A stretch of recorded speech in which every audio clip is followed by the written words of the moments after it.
सर्वप्रथम येथे उपस्थित असलेल्या सर्व धर्म बांधवांना आदरपूर्वक जय भीम. जोरदार टाळ्या झाल्या पाहिजे. विनोदाच्या माध्यमातूनच बोलणार आहे, विनोदाच्या कला पद्धतीने बोलणार आहे. येथे मला बोलवलं त्याबद्दल मी खरंच सर्वांचे प्रथमतः आभार मानतो. आणि सर म्हणाले थोडासा परफॉर्मन्स करा, माझं कर्तव्यच आहे. येथे सर्व लहान मुलं आहेत, मोठी माणसं आहेत, महिला आहेत, पुरुष वर्ग आहेत. आणि शास्त्रज्ञ मित्र असं मत बाधित केलेलं आहे की पुरुषांपेक्षा महिला या विनोद करण्यात खूप हुशार असतात. विनोदी कला होते म्हणून विनोदापासून सुरुवात करतोय.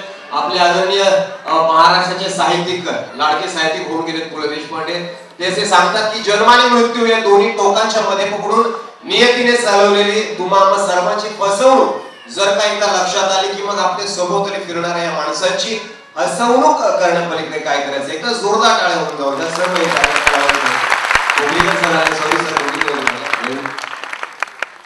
माझा एक परफॉर्मन्स मी इथे सादर करणाऱ्या सिद्धार्थ महाविद्यालयामध्ये जेव्हा मी होतो त्यावेळेस मला इंटर कॉलेज कॉम्पिटिशन मध्ये पाठवण्यात आलं होतं. आणि प्रथम क्रमांकाचे पारितोषिक ज्या विनोदी कला प्रकाराला मिळाले होते तोच विनोदी कला प्रकार इथे मी सादर करतो आहे. आमचे मित्र प्रोफेसर विजय मोरे जे माझे मित्र आहेत ते सुद्धा आहेत. मित्र हो, व्यसनाच्या विरोधात हा माझा कार्यक्रम आहे. आणि हा माझा कार्यक्रम ऐकल्यानंतर पाहिल्यानंतर एखाद्या होईना व्यसनी माणसाला तुम्ही सुधारण्याचा प्रयत्न कराल हीच छोटीशी अपेक्षा. एक मालिका खूप प्रसिद्ध झाली होती, अगदी लहान मुलांपासून मोठ्या माणसांपर्यंत आवडली गेली होती. सिरियलचं नाव होतं जंगल बुक आणि टायटल असं होतं की जंगल जंगल बात चली है पता चला है चड्डी पहन के फूल खिला है. वास्तविक पाहता असं काही होत नसतं, घडत नसतं. पण मित्र हो, याच कल्पनेच्या आधारावर ही मालिका संपूर्ण भारत देशामध्ये प्रसिद्ध झाली होती.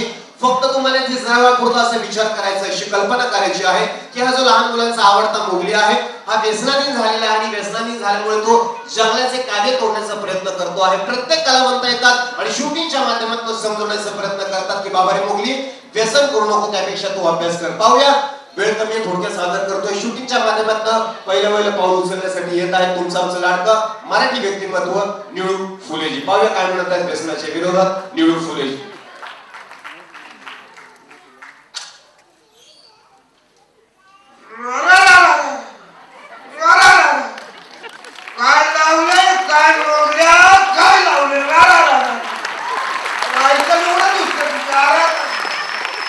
काय भानमतीचा खेळ लावलाय का? काय तर म्हणे जंगल जंगल बात केली है पता चला है चटी पण के फूल खिला. तुझ्या बापाने कधी असं गाणं गायलं? पहिला तू तंबाखू खातो, गुटखा खातो, दारू पितो. माझा आई बाबा अभ्यास करी हात चटी घालून मला घाबरू नको. समजा गाव मला घाबरतं. गावामध्ये एखादं छोटं पोरगं जरी रडलं तर त्याच्या म्हणते बाळा झोप, बाळा झोप नाही तर फुले येईल आणि तुला नाही मला करायची.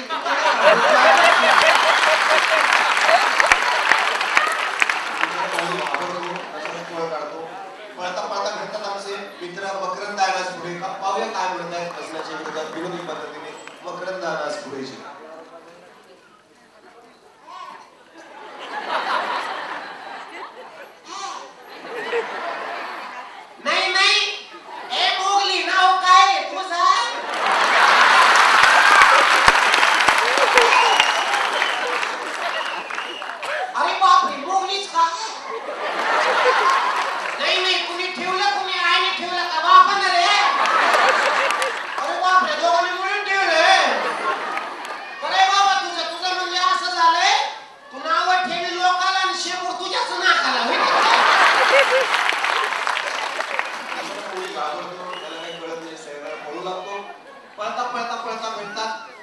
आवडते कलावंत ते म्हणजे अशोक सराफजी. पाहूया अशोक सराफजी काय म्हणत आहेत. अशोक सराफजी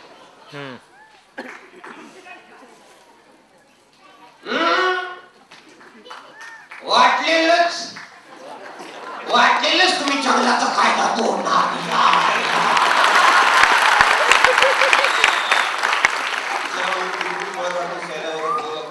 पळता पळता पळता आमच्या या मुलीला भेटतात ते म्हणजे दादा कोडके. आता एक हाफ चेंडीवाले दुसरे हाफ चेंडीवाले काय म्हणत आहेत पाहूया त्यांच्या शैलीमध्ये दादा कोडकेची.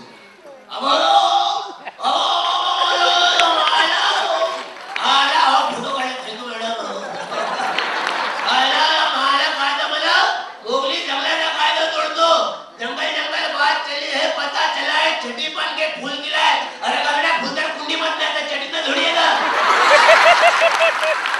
जमेल. ओ दारू प्यायची नाही बाबा, दारू लय वाईट असते, दारू प्यायची नाही. तुला सांगतो दारू पिणारा माणूस आहे ना कधीच म्हातारा होत नाही. का माहितीये? कारण तो तरुणपणीच गाजतो.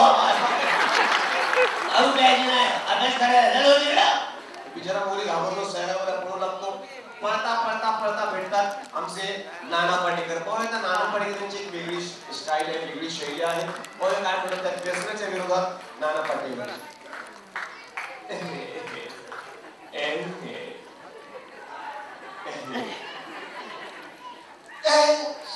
क्या बात है, क्या बात है. आदमी का बचपन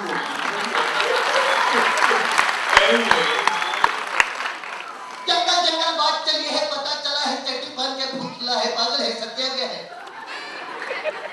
मुझे पता है तुझे एक लड़की ने पागल बना दिया है, प्यार में पागल हो गया है, तो इसलिए तू दारू पीता है. लेकिन गौर से तू एक लड़की लड़कों को सच्चा येड़ा बना देती है, क्योंकि ऊंची संगत छोटे बाल वोट पे लाली को देगा. 100 में से एक माल, फिर तू उसके पीछे हजारों लाल.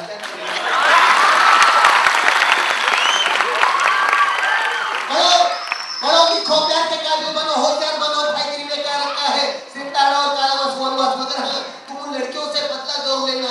उनके मोहल्ले के 2 बिल्डिंग के बीच में फिर से फीलिंग लगाना, क्योंकि एक लड़की ने तुम्हें पागल बना दी है. पढ़ाई करो जी, मैं पढ़ाई लेता हूँ. तर जाता एक छोटासा कार्यक्रम वेळ आपल्याकडे आहे का? खास मला एक रिक्वेस्ट केली, मी बाहेरूनच येत होतो. ते म्हणाले की तुमचा अवघडाचा कार्यक्रम थोडक्यात तुम्ही इथे सादर करावा. तुमच्या जोरदार टाळ्याने मी हा कार्यक्रम सादर करतो.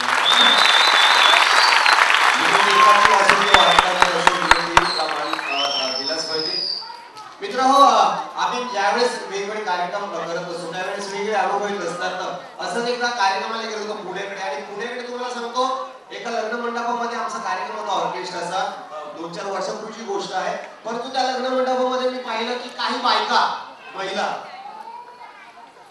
त्या लग्न मंडपामध्ये आपापल्या नवऱ्याचं आवडीने नाव घेत होत्या. प्रत्येक राज्यातल्या बायका होत्या, त्यांच्या भाषेमध्ये ते नाव घेत होत्या. बघा कशा पद्धतीने नाव घेत होत्या. उखाण्याचा कार्यक्रम चालू होता. भामानाची बाई होती, नाव घ्यायला लागली, आणि तिच्या मागून सगळ्या बायका नाव घ्यायला लागल्या. सुनंदा चंदाबर काय का बरं का? आता भाऊजींचं लग्न झालेलं आहे. सगळ्या बायकांनी आता लग्न समारंभाला काय आलेले आहेत ना तुम्ही? आता माझ्या मागून सगळ्या बायकांनी नाव घ्यायचं. ऐका भाऊजी, वॉटर बॅग कुणाला देतो? वहिनीला. ऐका हा, नाव घेते.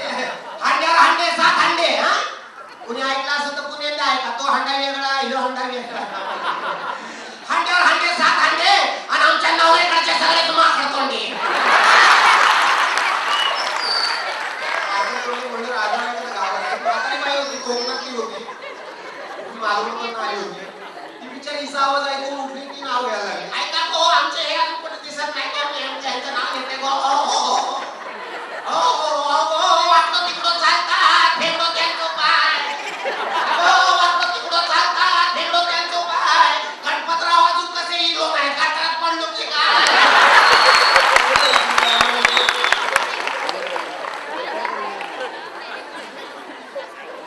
एक बाई तुम्हाला सांगतो, गुजरात वरून, तिने तिच्या भाषेत नाव घेतलं. गुजरात वरून आली होती अगदी प्रेमाने. छुन्नू मुन्नू आवे ने दाल रोटी खावे. छुन्नू मुन्नू आवे ने दाल रोटी खावे, शगनलाल चावे ने मगनलाल आवे. तिच्या भाषेत नाव घेतलं. बरं, एक तर बाई मेकअप करत नाव घ्यायला लागली. खोक्यात खोका, टीव्हीचा खोका. खोक्यात खोका, टीव्हीचा खोका. यांची गोरी मांजराणी, हे माझे काळा खोका.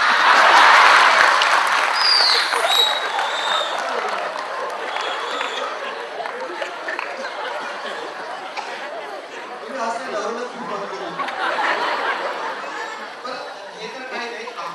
आणि एका बाईने नाव घेतलं तुम्हाला सांगतो. तिचं लग्न झालं होतं. बघा हल्लीच्या मॉडर्न मुली आहेत, तुझ्या मुलीला पहिले नाव घेतात, हातामध्ये मोबाईल घेत अगदी स्टाईल मध्ये गाणं गात नाव घ्यायला लागले. ऐका, मी नाव घेते माझ्या होणाऱ्या नवऱ्याचं. रोज सकाळी उठते मी, संध्याकाळी नटते मी, राहतं काढते मी सारी जाऊन, नमस्कार करते वापरून. ऐका, रिलायन्सच्या मोबाईलला नोकियाचा कव्हर. मी वोडाफोन वापरत नाही, तर वेडा फोन आहे.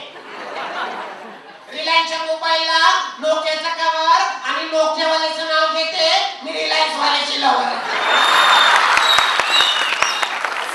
का माहितीये का? विचारा का? कारण रिलायन्स टू रिलायन्स फ्री आहे ना.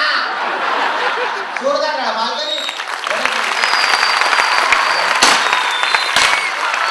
मला अभिमान वाटतो सर, सिद्धार्थ महावीर विद्यालयामध्ये शिकलो, आणि आज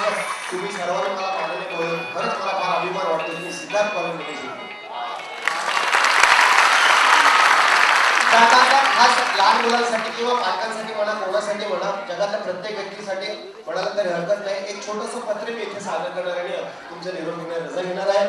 मित्र मी आता एक 2-4 वर्षापूर्वीची गोष्ट सांगतो. एक पत्र वाचलं होतं अब्राहम लिंकनचं. खूप छान पत्र होतं. प्रत्येकाच्या घरात असावं, प्रत्येक शाळेमध्ये असावं, प्रत्येक कॉलेजमध्ये असावं. जॉन स्टुअर्ट नावाचे जे प्रिन्सिपल होते, त्यांना पत्र लिहिताना अब्राहम लिंकन आपल्या पत्रात विद्यार्थी कसा असावा ते लिहिताना म्हणतात, लक्ष असू दे शब्दांमध्ये, ते म्हणतात की प्रिय गुरुजी सगळीच माणसे न्यायप्रिय नसतात, सगळीच सत्यनिष्ठ. हे शिकेलच माझा मुलगा कधी ना कधी. मात्र त्याला हे देखील शिकवा की जगात प्रत्येक दुष्ट माणसाबरोबर असतो एक साधुचरित पुरुषोत्तम. स्वार्थी राजकारणी असतात, तसेच असतात अवघं आयुष्य समर्पित करणारे नेतेही असतात, टपलेले वैरी तसे जपणारे मित्रही. मला माहित आहे गुरुजी सगळ्याच गोष्टी लवकर नाही शिकवतायत, पण जमलंच तर त्याच्या मनात ठसवा की घाम गाळून मिळवलेला 1 पैसा आयत्या मिळालेल्या घबाडापेक्षा कितीतरी मौल्यवान. हार कशी स्वीकारावी हे शिकवा त्याला, व शिकवा विजयाचा आनंद संयमानं घ्यायला. शिकवा त्याला द्वेष मत्सरापासून दूर राहायला, व शिकवा आपला हर्ष संयमानं व्यक्त करायला. गुंडांना भीत जाऊ नको म्हणावं, त्याने नमवलं सर्वात सोपं असतं. हा मात्र त्याबरोबरच दाखवीत चला त्याला ग्रंथ भांडाराचा अद्भुत वैभव. मिळू दे त्याच्या मनाला निवांतपणा, या सृष्टीचं शाश्वत सौंदर्य अनुभवायला. पाहू दे त्याला पक्षांची अस्मान भरारी, सोनेरी उन्हात भिरभिरणारे भ्रमर, व हिरव्यागार डोंगर उतारावरून डोलणारी चिमुकली फुलं.